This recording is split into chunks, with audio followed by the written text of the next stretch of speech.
créatif, ou je vais vous dire, aujourd'hui, vous êtes le maquilleur exécutif. Est-ce que vous comprenez les différences? Donc, aujourd'hui, ce que j'aimerais, c'est que vous soyez capable d'observer et de reproduire. Ça, c'est le premier des objectifs de la classe. Deuxième objectif, c'est pour ceux qui sont perfectionnistes, vous allez devoir lâcher la petite crotte. Juste être en mesure de pouvoir atteindre les objectifs qui sont de reproduire un triangle de lumière. Donc, je ne regarde pas nécessairement les fondus. Ce n'est pas le but du cours. Le but du cours, c'est d'identifier clairement vos ombrages et vos lumières. Ça va tout le monde pour ça? Ce qu'on a appris avec les petits X, là. Là, on va le faire live. Après ça, un troisième objectif secondaire qui va se faire automatiquement, c'est que vous appreniez à travailler avec vos produits et à les comprendre. Donc, ceci dit, vous allez tous commencer par hydrater, démaquiller, tonifier. Une fois que vous avez fait ça, on va penser que c'est déjà fait. Donc, je ne le ferai pas. Je vais aller directement sur le maquillage qu'elle a déjà. Par contre, je vous le demande de le faire. Vous allez utiliser ces deux fonds de teint-là, liquides. Donc, ça, c'est la première des étapes. Pour créer vos lumières et vos ombrages, je vais le faire tantôt. Vous allez l'utiliser. Je fais ça comme si je fais de la cuisine. Vous mélangez, vous mettez un petit peu d'épices. En passant, ça serait mieux que vous les sortiez carrément. Vous allez constamment les sortir, vous allez perdre du temps inutilement à les garder dans les enveloppes. D'ailleurs, vous devriez à la place vous acheter une ceinture pour chasteté, une ceinture pour vos pinceaux. Tout à fait.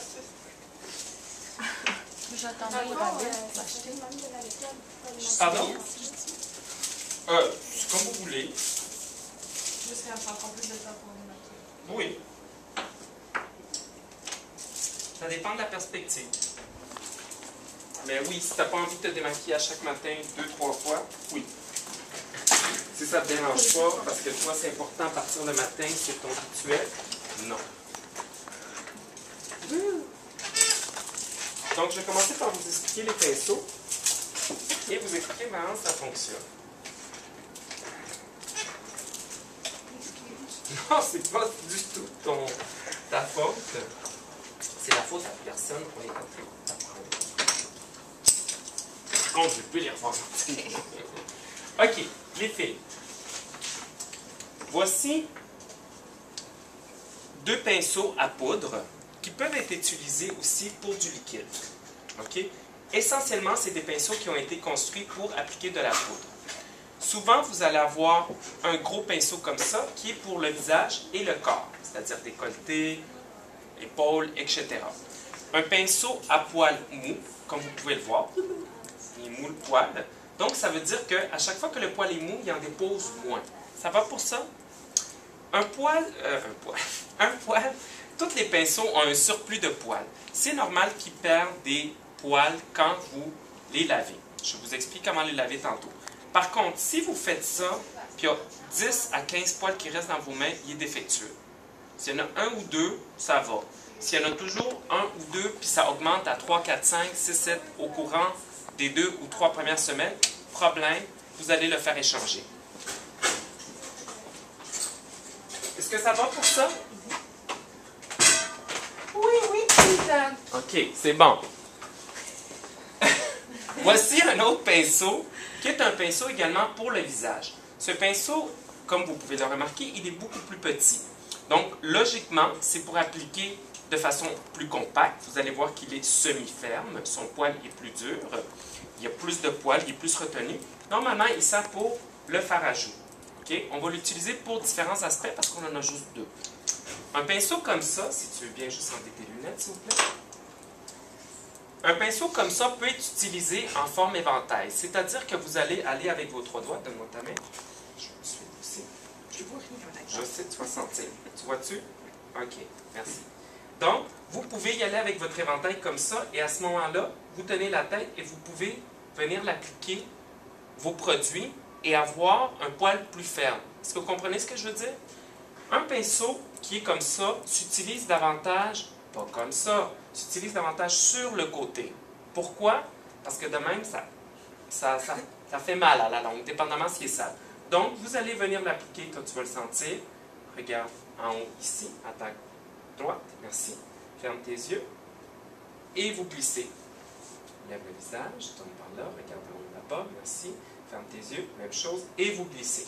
Donc, c'est un pinceau qui s'utilise comme ça, vous voyez, pour suivre la forme du visage et également pour que ce soit comme un massage. Je ne veux pas vous voir venir faire des affaires comme ça. Tu sais, des fois, les filles font... C'est quoi ça? Vous faites rien quand vous faites ça, vous tripez. C'est la seule affaire. Mais ça change pas, ça ne changera pas votre maquillage. Je ne sais pas si c'était une petite...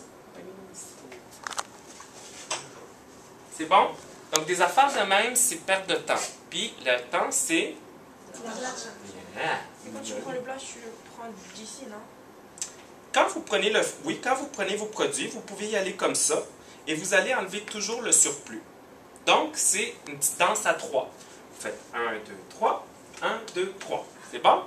OK? Que vous évitiez d'y aller sur le comptoir. D'un, ça fait du bruit. Un maquillage, c'est supposé d'être relaxant à la base. De deux, vous allez toutes faire des encoches sur vos beaux bouts de métal ici. C'est bon? Mais ça enlève pas tout ce qu'il y a sur le pinceau. Pardon? Si on fait rien qu'un peu, il faut vraiment faire rien de plus. Écoute, tu y vas comme tu veux. Moi, je te partage mon expérience. C'est que je vais t'apprendre à maquiller d'une façon. C'est-à-dire, je veux que tu en prennes du produit. Je veux pas que tu fasses juste... Je vais vous dire pourquoi. Parce que on veut économiser du temps. On veut éviter que tu aies 26 fois à faire ça. Tu y vas, tu rentres le produit à l'intérieur, tu enlèves le surplus parce que quand tu veux apposer ton pinceau, tu ne veux pas qu'il y ait une marque qui soit faite. Par contre, tu veux que, admettons, si tu es en train de fondre un fard à joues, certainement tu vas y aller comme ça. À ce moment-là, tu fais comme un massage comme ça. À ce moment-là, il y a toute la poudre qui est à l'intérieur ici qui va se libérer doucement. Donc, c'est ça le but. Le but, c'est que vous alliez quasiment juste une fois, prendre le produit, puis que vous en avez assez pour faire presque les deux côtés. Ça va pour ça? Donc, c'est une technique de maquillage que je vous montre pour être efficace et rapide. Vous pourriez aussi bien y aller 26 fois comme ça, puis ça donnerait sensiblement le même résultat. Par contre, peut-être que ça vous prendra 5 minutes de plus. C'est la seule différence. Est-ce que ça va pour ces deux pinceaux-là? Maintenant, les pinceaux sont de différents poils, poils synthétiques, poils humains, poils de chèvre, poils de martre, poils d'écureuil. Poils d'écureuil, c'est le poil le plus doux. On ne tue pas les écureuils, hein? On les attrape et dit... C'est mieux. Hein? Ben oui. Ah ouais? Oui. Le poil d'écureuil, c'est un des plus doux. Le poil de martre aussi également. C'est pas des blagues. C'est pas qu'ils sont lavés. Non, on les lave pas. Vous devez laver vos pinceaux pour la première fois parce que sinon l'écureuil, c'est pour ce qu'il a mis... C'est-tu la queue de l'écureuil ou juste le poil? Je pense que c'est tout le poil. Mais non, vous devez laver vos pinceaux. Pourquoi? Parce qu'il y a des agents pour protéger, sont traités, hein, sont désinfectés, traités les poils pour durer longtemps. Vous devez les laver une première fois parce qu'il y a des agents de conservation. C'est pas grave, là, le visage de votre modèle ne va pas exploser si vous ne les avez pas lavés, mais bon, habituellement on les lave. Comment est-ce qu'on lave des pinceaux? Donc, des pinceaux, quand vous avez terminé vos maquillages, ce que vous faites, vous allez à la salle de bain, vous pouvez prendre plusieurs produits. Le savon à vaisselle est le produit qui est le meilleur pour enlever des corps gras. C'est-à-dire, si vous avez utilisé des fards gras, si vous avez utilisé du rouge à lèvres, ça va s'enlever très facilement. Vous mettez une petite pinotte de savon à vaisselle, vous y allez avec vos pinceaux, vous allez l'évier, vous rincez, vous enlevez le surplus, puis allez-y avec une bonne... Vous n'allez rien enlever. Allez-y avec une bonne pression. Inquiétez-vous pas, les poils ne sont pas supposés de partir de toute façon.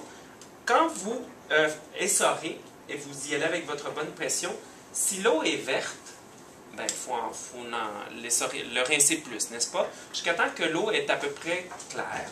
Donc ça, c'est la première étape pour laver les pinceaux. Vous pouvez aller avec de l'huile, vous savez, les savons à huile d'olive. Vous pouvez les acheter également, c'est très bon pour les pinceaux. Dove, n'importe quel savon. Tu n'avais pas dit tantôt, je pouvais? Je ne suis pas rendu là. Ah, ok. C'est-à-dire, merci, c'est-à-dire les savons, n'importe quel savon, vous pouvez les laver. Donc, vous y allez sur le savon. Pour les pinceaux, même chose, vous les rincez à l'eau, vous les essorez et vous les laissez à plat pour sécher. Très important de les laisser à plat. Pourquoi? Mais ce serait pas mieux de les laisser à l'envers pour pas que la colle à l'intérieur elle se désiste? Comme ça, Ouais, comme ça tout tombe one tu shot. vas les mettre, ils vont s'écraser. Non, tu les attaches dans le vide. Si tu veux. Oui, là, Parce que moi, c'est de là, même que des je le fais, là, j'ai des- fait super Des moves Batman, tu peux le faire si tu veux. Mais sinon, il Moi, faut- ce que je vous conseille de faire, justement pour la raison qu'elle évoquait, c'est de les laisser à plat. Vous mettez une petite serviette, puis vous les laissez à plat pour sécher avec le poil à l'air. Ah, ça sonnait bizarre. OK? On veut que ça sèche après à peu près. Les pinceaux qui sont petits, ils prennent 3 heures. Les pinceaux qui sont plus grands, ils prennent 5 heures. Donc, je vous avertis, c'est pas le temps